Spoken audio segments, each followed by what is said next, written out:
सिया राम जय जय राम, सिया राम जय जय सिया राम।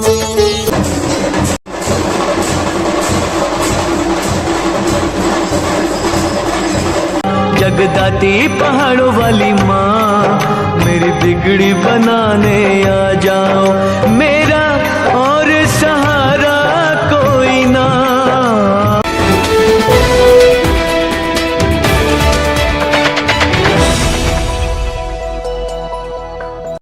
विश्व प्रसिद्ध महाकालेश्वर मंदिर में आज सुबह भस्म आरती में भक्तों ने भगवान के साथ फूल होली खेली। इस दौरान 40 क्विंटल फूल बरसाए गए। देश में हर त्योहार व पर्व की शुरुआत बाबा महाकाल के आंगन से होती है। इसी परंपरा के चलते आज सुबह से महाकाल मंदिर में रंगों के त्योहार होली की शुरुआत हो गई। सुबह मंदिर में भस्म आरती के दौरान फाग उत्सव मनाया गया। इसमें पंडित पुजारियों भक्तों ने बाबा महाकाल के साथ फूलों से जमकर होली खेली। इस दौरान 40 क्विंटल से अधिक फूल बरसाए गए। इसी वजह से पूरा गर्भगृह वही नंदी हॉल फूलों की पंखुड़ियों से सराबोर हो उठा। वहीं आज शाम को महाकाल के आंगन में आरती के पश्चात सबसे पहले होलिका दहन किया जाएगा। वहीं कल सुबह भस्म आरती में भगवान महाकाल को रंग गुलाल अर्पित कर होली खेली जाएगी।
परंपरा अनुसार महाकालेश्वर मंदिर में जो त्यौहार मनाए जाते हैं उसी के तारतम्य में आज भगवान के साथ फूलों की होली भस्म आरती में खेली गई।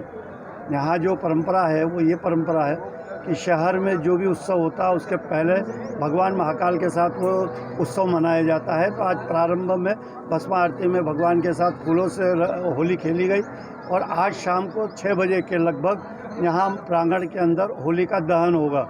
इसी के बाद में सुबह प्रातःकाल 4 बजे पूरे नगर में होली दहन होता है।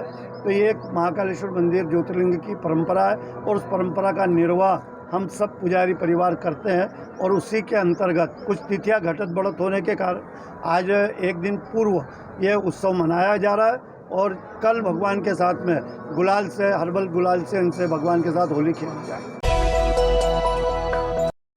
जिले की तहसील महिदपुर में बीती रात 2 बस मालिकों का अपहरण हो गया। खबर मिलते ही तहसील के लोग सख्ते में आ गए। जिन लोगों का अपहरण हुआ था वह कई बसों के मालिक हैं। सूचना पर पुलिस ने तहसील सहित आसपास के क्षेत्रों में नाकाबंदी कर दी। अपहरण किन कारणों से हुआ है इसका अभी तक खुलासा नहीं हो पाया है। वहीं पुलिस के द्वारा की गई नाकाबंदी से घबराकर अपहरणकर्ताओं ने दोनों बस मालिकों को सीतामऊ के पास छोड़ दिया। इसके बाद दोनों बस मालिक महिदपुर थाने पर पहुंचे और अपनी शिकायत दर्ज करवाई। अपहृत बस मालिक ने बताया कि मैं भोजन करके अपने प्लॉट के पास आसपास घूम रहा था। उसी दौरान 4 व्हीलर वाहन एक ऑल्टो एवं एक बोलेरो स्विफ्ट डिजायर गाड़ी में आए। धमकी देते हुए गाड़ी की सीट पर पटक कर ले गए। रास्ते भर अपहरणकर्ता गाड़ियां बदल बदल कर ले गए। गाड़ियों में रास्ते भर मेरे साथ मारपीट की गई। इस दौरान मैंने जो नाम सुने बालाराम, मनीष, सत्यनारायण और भी अन्य लोग थे। जानकारी अनुसार करीब 23 लोग इस अपहरण में शामिल रहे। मुझे एक गाड़ी में और भाई को दूसरी गाड़ी में अलग अलग डाला गया। आगे ले जाकर मुझे सीतामऊ पर छोड़ दिया। खंधे पे लाश से दी, एक हाथ से थप्पड़ की मुंह पे दी तो मेरे बत्ती से सब हिलने लगी। उसके कारण कि तू ऐसा बोला हुआ, उसके साथ में जो भी आदमी थे 10-15 आदमी साइड में, उनने भी 2-4 थप्पड़ लगाई। उसके बाद क्या हुआ मेरे साथ में कि इसको एक काम करो, 25 लाख रुपए लगेंगे तो लग जाएंगे, पर लेकिन इसको तो मार के थैले भर के नदी में डाल दो। क्या होगा इसके बाद? सज़ा होगी अपनी, तो सज़ा 5-10 साल की सज़ा होगी, छूट जाएंगे। उसके बाद मान लो प्रशासन का फ़ोन लगा था पुलिस का कि इनको जहाँ भी है वहाँ आप छोड़ो, रास्ते में छोड़ो या कहाँ छोड़ो, रास्ते में मत छोड़ो, उसके गाँव छोड़ दो। तो उन्होंने बोला गाड़ी वाले ने कि गाँव छोड़ेंगे तो हमारे को पकड़ लेंगे, तो हम एक काम करें कि सीतामऊ आ जाएँ। सीतामऊ थाने के से करीबन 100-150 मीटर की दूरी पे हमको दोनों भाई को उतारा और गाड़ी पलट गई। गाड़ी पलटने के बाद हम थाने में आए, हम थाने में आके सुपुर्द हुए, फिर पुलिस के हवाले हुए। महिदपुर पुलिस ने बताया कि धारा 365 के अंतर्गत केस दर्ज किया गया है। अपहरण व्यक्ति ने जैसा बताया उसके अनुसार 14 से 15 लोगों पर केस दर्ज किया गया है। अभी तक किसी की गिरफ्तारी नहीं हो पाई है। इसी मामले में जांच पड़ताल की जा रही है। जो भी दोषी होगा उस पर विधि सम्मत कार्रवाई जरूर की जाएगी। घटना महिदपुर रोड थाना क्षेत्र की बताई जा रही है। धारा 365 अपहरण का केस दर्ज किया गया है। इसमें जो उन्होंने जानकारी दी उस आधार पे 14-15 आरोपी इनके बताए हैं उन्होंने, इनके नाम के बारे में विवेचना चल रही है, अभी चल रही है। उसमें 33 नाम के बारे में जैसे 14-15 व्यक्तियों का इसमें अपहरण करने में आए सामने। मौसम परिवर्तन के चलते खाद्य सुरक्षा विभाग ने जिले में सैंपल की संख्या बढ़ा दी है। गर्मी को देखते हुए अब कोल्ड ड्रिंक की सैंपल भी लिए जाएंगे। मध्य प्रदेश खाद्य सुरक्षा विभाग द्वारा लगातार कार्रवाई करते हुए खाद्य सामग्रियों के सैंपल लिए जा रहे हैं। वहीं मौसम परिवर्तन के चलते मध्य प्रदेश सरकार ने खाद्य विभाग को नोटिफिकेशन जारी करते हुए सैंपल लेने की संख्या बढ़ाने को कहा है। जानकारी देते हुए खाद्य सुरक्षा अधिकारी बसंत दत्त शर्मा ने बताया कि खाद्य सुरक्षा विभाग अपनी ओर से लगातार कार्रवाई करता है। वहीं मौसम परिवर्तन के चलते मध्य प्रदेश सरकार की ओर से प्रत्येक FSO का टारगेट बढ़ाते हुए 10 सैंपल प्रतिमाह करने का निर्देश दिया गया है। इसके साथ ही कम से कम 5 सर्विलेंस कर रिपोर्ट विभाग के उच्च अधिकारियों को देना है। वहीं देखा जाए तो मौसम परिवर्तन के चलते खाद्य सुरक्षा विभाग द्वारा कोल्ड ड्रिंक एवं अन्य खाद्य सामग्रियों के सैंपल अधिक मात्रा में लिए जाएंगे। प्रशासन लगातार अपनी जो सैंपलिंग की कार्रवाई वो करता रहता है और मौसम को देखते हुए उन चीज़ों की सैंपलिंग बढ़ा दी जाती है जिनसे मौसम पर प्रभाव पड़ता है ना। जैसे कोल्ड ड्रिंक के सैंपल्स हैं तो ये सीजन के बाद जो सैंपल्स होते हैं वो सैंपल बढ़ा दिए जाते हैं। बाकी क्या होता है कि लगातार जो सैंपल्स कर रहे हैं और टारगेट भी मध्य प्रदेश शासन के द्वारा बढ़ा दिए गए हैं, उस क्रम में भी लगातार सैंपलिंग की जाएगी। चिकित्सालय में रेबीज इंजेक्शन खत्म होने के कारण मरीजों की लगी लंबी लंबी कतारें। जिला चिकित्सालय में रेबीज इंजेक्शन खत्म होने के कारण मरीजों की लंबी लंबी कतारें चिकित्सकों द्वारा डिमांड करने के बावजूद भी नहीं मिल पा रहा है इंजेक्शन। मौसम में बदलाव के कारण मरीजों की संख्या में बढ़ोतरी हो रही है। ऐसे में एंटीबॉडी तैयार करने में महत्वपूर्ण भूमिका निभाने वाला रेबीज इंजेक्शन जिला चिकित्सालय में खत्म हो चुका है। सोमवार को मरीजों की लंबी कतारें जिला चिकित्सालय में देखने को मिली। मरीज रेबीज इंजेक्शन के लिए कतार में खड़े हुए नजर आए। खास बात तो यह रही कि जिला अस्पताल में पिछले 5 दिनों से रेबीज इंजेक्शन खत्म हो चुका है। चिकित्सक दूसरे अस्पतालों से उधार लेकर काम चला रहे हैं। वहीं भोपाल स्तर पर तक डिमांड कर चुके हैं, परंतु अब तक इंजेक्शन नहीं पहुंच पाया है। ARV वैक्सीन का शॉर्टेज तो बहुत है क्योंकि सेंट्रल सप्लाई होता है तो भोपाल से ही सप्लाई में ही बहुत कम है।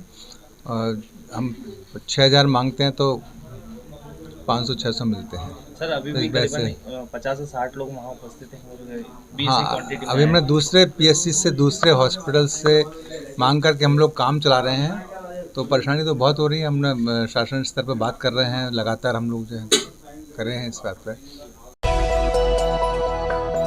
मेरठ क्षत्रिय मारवाड़ी स्वर्णकार पंचायत न्यास उज्जैन के सदस्यों की चुनावी साधारण सभा संपन्न की गई। मेरठ क्षत्रिय मारवाड़ी स्वर्णकार पंचायत न्यास उज्जैन के सदस्यों की चुनावी सभा नई पेट स्थित मोती महल धर्मशाला में आयोजित की गई। इसमें कई महत्वपूर्ण निर्णय लिए गए। बैठक की जानकारी गणेश साड़ीवाल ने देते हुए बताया कि मेरठ क्षत्रिय मारवाड़ी स्वर्णकार पंचायत न्यास के आगामी दिनों में चुनाव होने वाले हैं। इसको लेकर कई अनियमितताएं चल रही हैं। इसके समाज के लोगों में काफी विरोध भी है। इसके मुख्य बिंदु इस प्रकार हैं। अरविंद वर्मा अग्रोया को न्यास के निर्वाचन 11 वर्ष पश्चात करवाए जाने हेतु निर्वाचन अधिकारी घोषित किया गया। अरविंद वर्मा अग्रोया द्वारा दिनांक 5 जनवरी 2023 को 11 वर्ष के अंतराल उपरांत संपादित होने वाले निर्वाचन की तिथि नियत कर चुनाव की साधारण सभा बुलाई गई। एक बार निर्वाचन घोषित होने के बाद निरस्त नहीं होते हैं। अध्यक्ष ने स्वयं के लोगों से स्वयं को आपत्ति करवाकर चुनाव निरस्त कराने की असफल कोशिश भी की। जब चुनाव निरस्त नहीं हो पाए तो अपने चुनाव अधिकारी अरविंद वर्मा अग्रोया से ही निर्वाचन अधिकारी के पद से त्यागपत्र देने की सूचना दिनांक 1 मार्च 2023 को जारी कर दी गई। हम समाज जन उक्त मनमानी कार्रवाई के संदर्भ में दिनांक 4 मार्च 2023 शनिवार को दोपहर 1 बजे साधारण सभा की घोषणा की गई।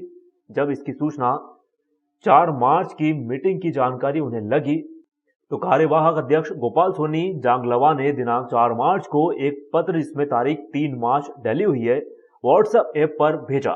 देवेंद्र सोनी रुगरेचा को, जो भी भूतपूर्व सचिव नंदकिशोर सोनी रुगरेचा के पुत्र हैं, उनको निर्वाचन अधिकारी बनाया जाना फर्जी रूप से व्यक्त किया गया। इन्हीं अध्यक्ष के कार्यकाल में समाज को धन व संपत्ति का काफी नुकसान भी हुआ। आज भी उनसे अध्यक्ष पद का मोह नहीं छूट पाया है। उनके द्वारा फिर से अध्यक्ष पद पर अपने मित्र को बैठाकर समाज की संपत्ति व राशि को नुकसान पहुंचाना चाहते हैं। आदि कई बिंदुओं को लेकर सभी समाजजन ने एकत्रित होकर कल्याणी पांडे उपखंड पदाधिकारी महोदय में गोपाल जांगलवा को विरोध स्वरूप एक ज्ञापन भी सौंपा गया। एक आदमी में लगन ये रहती है कि विदेश काम को कैसे आगे बढ़ाना, उसके लिए क्या सोर्स जमाना। एक ये होता है कि मैं सीट पे बैठ गया तो मेरे बाप की हो गई, दूसरा कोई इस पे आएगा ही नहीं। इस तरीके से प्राइवेट लिमिटेड बना के समाज ही चलता है। मैं उसी का विरोधी हूँ। जिस दिन मेरे को समाज में लाया गया वो नंदकिशोर जी खजवानिया और शशिकांत जी अरोड़ा की सीट सुनती है। वो मेरे पास आए थे और उन्होंने मुझसे कहा था कि आपके समाज में आवश्यकता है आप जैसे लोगों की, आप हमारे साथ रहो। मुझे कोई राजनीति का शौक नहीं था वरना मैं आना चाहता था। मेरा इतिहास ये है कि कोई मेरे लिए कितना ही बुरा बोले मेरे को सिर्फ घर में पड़ता था, अपना काम अपने लिए करता रहता। इस हम लोग अच्छे पदाधिकारियों की टीम बनाए, काम चालू करें और मेरी योजना से अगर करो तो मैं इतनी बात कह सकता हूँ कि सीएस के लिए उस रोड पे करोड़ों रुपए की बिल्डिंग है, इस पित्तल लेवल फलाना ढिमका। मैं ज़्यादा बड़ी बात नहीं करता हूँ। सीएस के पहले आपकी बिल्डिंग किसी के घर भी नहीं जाना, किसी से 1 रुपये नहीं लाना है। मैं आपकी उस धर्मशाला को ऐसी बनवा दूंगा कि अगर पूरे भारत के लोग ये नहीं कहें और जो उधर से आए उस रोड से सोनी समाज का और वो बोर्ड देख के स्वर्णकार धाम वो साला रुके और आपको फोन लगाए कि यार उज्जैन में इतिहास बदल गया और उस पूरी रोड पे आपकी बिल्डिंग उन सबसे अलग ऊंची और 1 नंबर की नहीं हो तो कैलाश सोनीपत के ना भंगी के देना। चालीस लाख का वही हो रहा है। बिल्कुल दुकानें निकालते हैं, उसका भी किराया समाज को मिलेगा। हर छोटे मोटे कार्यक्रम का किराया समाज को मिलेगा और समाज की उन्नति होगी। इसलिए हमें एक ऐसा समाज बनाना है, एक ऐसी टीम लाना है जो इस समाज को 10 वर्ष से उन्होंने कर रखा है। हम हर जगह हमारे कार्यक्रम को बेनमोल जाके कर रहे हैं, किसी और जगह जाके कर रहे हैं, वो बंद करें और हमारे समाज की धरती पर हमारी यात्रा करें। सभी युवा साथी मेहर क्षत्रिय मारवाड़ी राजपूत स्वर्णकार समाज के आज इस खुले मिलन समारोह में और साधारण सभा में एकत्रित हुए और आगामी जो चुनाव हो रहे हैं उसको लेकर हम सभी युवाओं ने अपनी रणनीति बनाई है और समाज को आगे ले जाना है। इस हेतु कार्य योजना जो तैयार की है उसको लेकर आज एक साधारण सभा आयोजित की गई थी और चुनाव में युवा अपना योगदान देगा। कहाँ पे बैठक हुई होगी? ये बैठक आज मोती महल धर्मशाला में हुई है। आज बैठक इस संबंध में हुई है। मेहर क्षत्रिय मारवाड़ी स्वर्णकार पंचायत एवं न्यास की साधारण सभा थी। चुनाव चल रहे हैं, समाज में चुनाव कराए जा रहे हैं। समाज के जो तरीके हैं उसको लेके विरोध है। समाज के चुनाव चूँकि हर 5 साल में होते हैं, वो 11 साल बाद कराया जा रहा है। समाज का जब से रजिस्ट्रेशन हुआ उसके बाद 6 महीने में चुनाव कराना अनिवार्य रहता है, वो भी नहीं कराएगा। उसके बाद 11 साल बाद चुनाव कराया जा रहा है। उसमें भी बहुत सारी विसंगतियाँ। पूर्व में हमारे अरविंद जी अग्रोया वर्मा जी को इन्होंने चुनाव अधिकारी बनाया था, उसके बाद चुनाव की घोषणा हो गई। आज 5 तारीख को चुनाव होना थे, उस कार्यक्रम को इन्होंने बीच में पोस्टपोन कर दिया, बीच में ही चुनाव अधिकारी को बदल दिया। जो पूर्व अधिकारी थे उनको हटा दिया, उन्होंने अपना इस्तीफा दे दिया, इनने मांग लिया। अब जो पूर्व पदाधिकारी थे जो कार्यकारी हो चुके हैं, उन्होंने बगैर साधारण सभा बुलाए और निर्वाचन अधिकारियों की नियुक्ति करी। और वो जो निर्वाचन अधिकारी नए बनाए हैं, वो जो पूर्व में पदाधिकारी थे जिनके ऊपर समाज के चार्ज हैं कि वो उन्होंने 13 साल का समाज का हिसाब नहीं दिया, उनके बच्चों को, उनके रिश्तेदारों को इन्होंने चुनाव अधिकारी और उप चुनाव अधिकारी बना दिया है। इस वजह से हम इस चुनाव का बहिष्कार करते हैं और इस चुनाव में जो अनियमितता हो रही है इसके ऊपर हम कलेक्टर कार्यालय भी गए। मैंने एसडीएम महोदय क्या एक ज्ञापन भी दिया है और उनको पत्र दिया है कि जिस प्रकार की चुनाव में गड़बड़ी की जा रही है, ऐसा नहीं होना चाहिए, उसके ऊपर कार्रवाई की जाए।